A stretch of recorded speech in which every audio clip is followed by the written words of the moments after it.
Hey cats, it's your midsole man EDDBUD here. Today I want to discuss the mystery of the ADIDAS ADIOS 9. A nice low weight, lower stack, responsive option. Cheap as chips here in the UK. You can often pick these up for around about 80 to 90 pounds. A superb Light Strike Pro formula in the midsole, top-notch traction, and it's a nice simple upper. It's not all that different in terms of quality to the Takumi Sen 11. This is a shoe that I've been using for lifestyle and running purposes since I picked it up. I think it was towards the end of last year. Really enjoyed it in terms of durability, the fit, and the general do-it-all daily use case. But I keep getting questions from people over in the US about this shoe. It appears that it simply hasn't really been properly released. They don't seem to be able to get their hands on a pair of these. In fact, it's only available in a couple of strange versions, much more expensive than usual, which is a really strange decision by the Three Stripe brand. What's going on exactly? Let's take a deeper dive.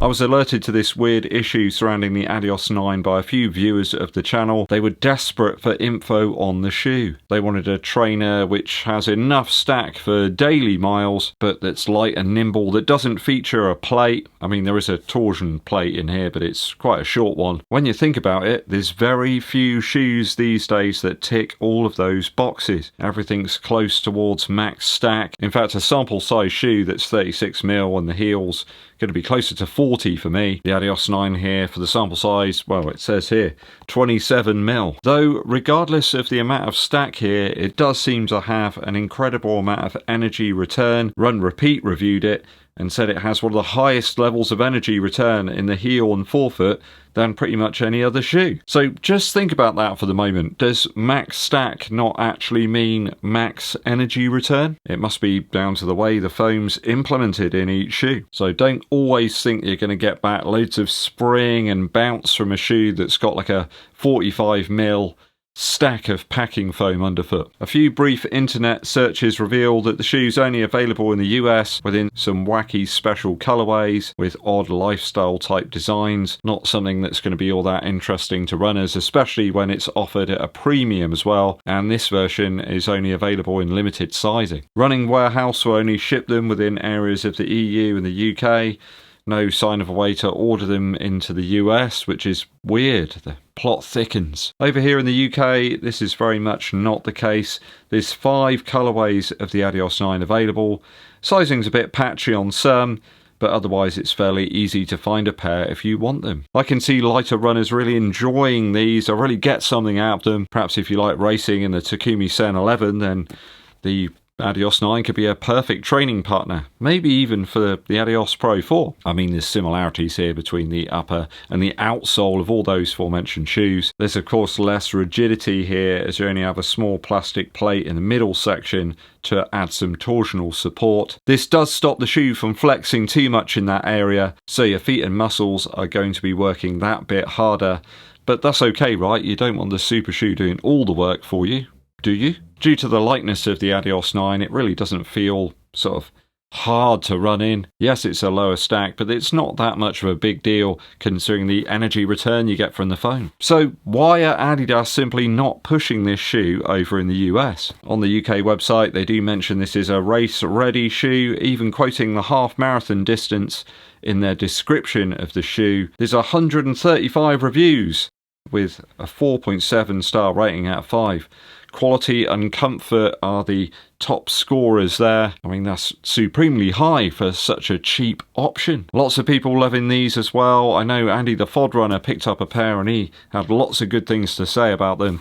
Finding them especially good in his training blocks recently and on hills. He mentioned again that certain muscles are being worked a bit harder. Maybe switching up those shoes, using some lower stack options has been beneficial to him. Look at all the personal bests that he's set recently in his races. I mean, when a dedicated runner like Andy says good things about a shoe, you have to take note. So why no US release on these? I mean, the States is a big country, there's lots of runners there. Surely it's worth a release, right? I noticed that Kafuzi only recently reviewed both this shoe and the Takumi Sen 11. Was that down to availability over in the United States? I put it down to 3 things. 1. The immense popularity of the Adizero Evo SL. That shoe has sold so many pairs, even over here in the UK alone. So much so, I think a lower stack option that's only a little bit cheaper has been hugely overlooked. I don't think the Adios 9 is an attractive an option as the Evo SL with its more max stack. It's always going to be an easier sell to runners at only £10 more at retail, even though that the Lightstrike Pro formula in the Evo SL isn't quite as exciting, I suppose, as the one that we have here. Just easier to sell the slightly more expensive Evo SL than the Adios 9. It's been totally overlooked. 2, we have that max stack trend that appears very popular over in the US. Who wants a lower stack shoe, aside of like dedicated runners? If you're perhaps buying one shoe to wear in terms of a lifestyle option and a running shoe, then the Evo SL again is a better bet. I mean, there's more than enough stack for me here, but I'm a slightly more experienced runner. The same can be said for Andy, the FOD runner. He's very experienced and he didn't find that there was too little stack here in the Adios 9. But for many people, the max stack shoe is like a must. It has to be 40mm or it's just not worth it. I mean, why have this when you can strap on a max stack clog with like no road feel whatsoever? I did try the Vomero Premium today, but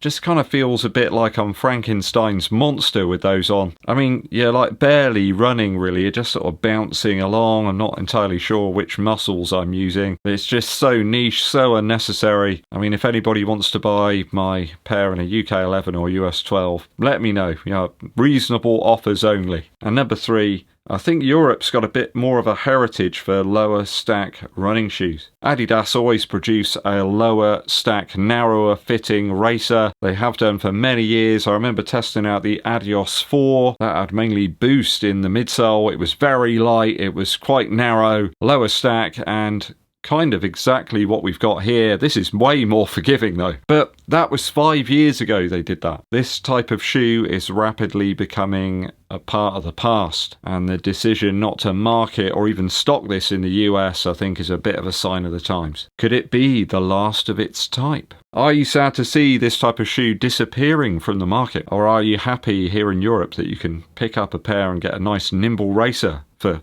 not a huge amount of cash? Is this just not enough for you? Do you need more stack than this to even get out there on your easy runs? Let me know your thoughts down in the comments. A quick musical interlude for you. Around this time of year, when the nights start drawing in very early, it's quite dark, it might feel that you're getting up in the dark, you're going to work and then you come home and it's dark. And I know that mental health can be pretty bad right now. It can be hard, times can be difficult. There's a song that's always helped me through these sorts of periods by Andrew WK, a track called I Love Music. It is a wonderful tune.